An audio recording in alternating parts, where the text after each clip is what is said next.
Hello everyone, my name is Spencer and welcome to this video where I'll read one of the stories that I've written.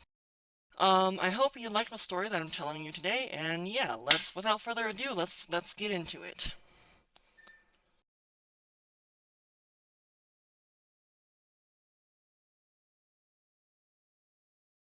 Their mind is a world. War is a constant in society. It can never be forgotten nor forgone, only lessened as there would always be disagreements between people and their civilizations. To lessen the impacts of real war between the species, the Galactical Council has designated a series of arenas to allow warring species to fight without the threat of injury, famine, nor disease. These arenas are designed so that they can read the thoughts of a sapient and project them in holographic VR. The warrior walked down the hallway. White and blue lights flickered down the artificial lights on the ceiling. His claws stabbed mercilessly onto the floor, sending a small shock of pain every time he walked. The warrior reached a door and used a claw to open it, when another paw grabbed his, stopping him. Another member of his species stood there, wearing a protective white robe over its translucent scales. The warrior waved his free hand at the scholar lazily. "Let go of my hand." The scholar stared straight into the warrior's eyes before sighing. "You do realize it's procedure to brief you on who you're gonna fight." The warrior flicked an antenna back. "Yeah, and so I heard. It's another pathetic animal." His eyes turned soft. "I'll be fine." The scholar slowly, reluctantly, let go of the warrior's claws before sighing. "All right then. Follow me into the mind sphere." They walked into the room. It's dark. The scholar then flicked a switch, flooding the room with blinding light. It's a dome-shaped structure. Large pillars supported a holographic screen.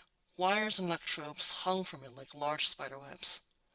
Two robotic podiums stood facing each other. The warrior then nodded at the scholar, then walked to the larger podium. Almost a heartbeat later, he saw a puny mammal walk into the other podium. It has a bipedal mode of locomotion with two manipulators.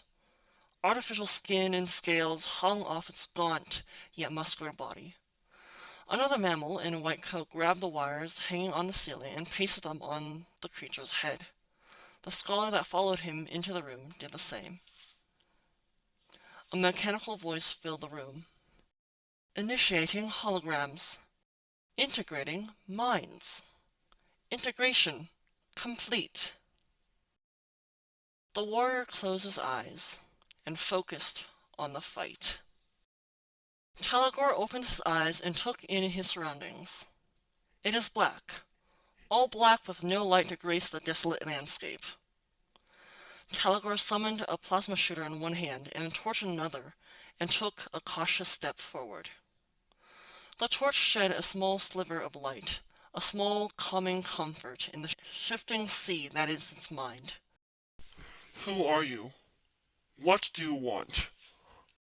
An ancient timber rumbled in the darkness, a cacophony of man, woman, elder, and child. Something about it made Talgor want to sing with it. A voice that spoke with no words, but he had understood what it's trying to tell him anyway. He cocked his plasma shooter and shot blindly into the blackness. I wouldn't do that if I were you.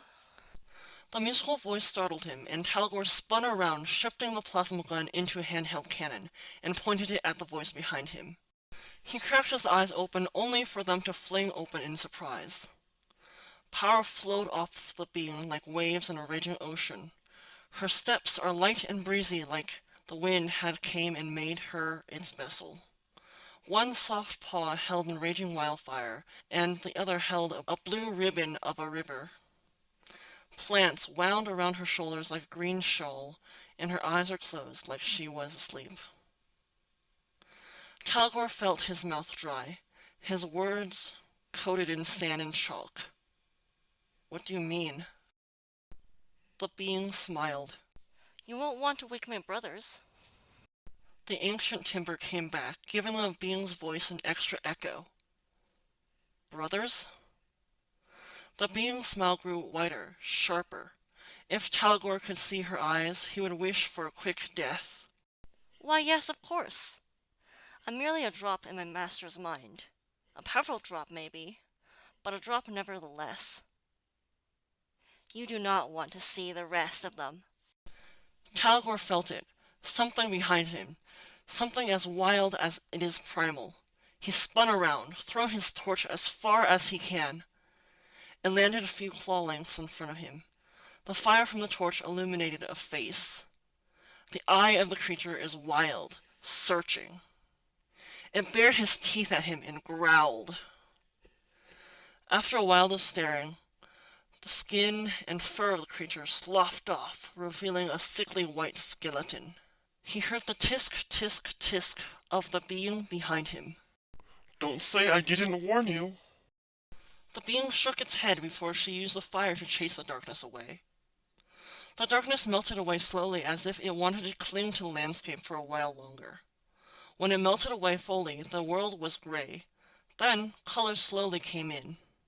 The sky is a deep blue, almost black, the same color as Talagor's blood. The ground is pitted with smoking pits. Liquid rock welled from massive cracks in the earth, setting the red vegetation ablaze. He could see scorch marks from where he had shot before. The being opened her eyes. It's almost indescribable. Twin black voids that contains a spark. A wild thing danced around, its teeth flashing. A legion of voices sounded from the being's mouth.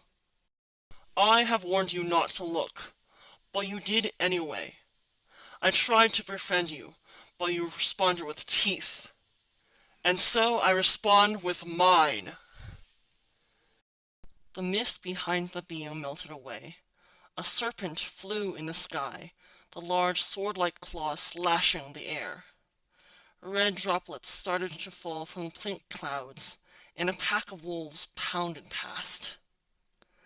Talgor raised his gun and shot at them. They shifted into large, writhing shadows, full of gnashing claws and bright, shining teeth. Talgor turned around in time to see pearly white teeth closing in. Then, nothing.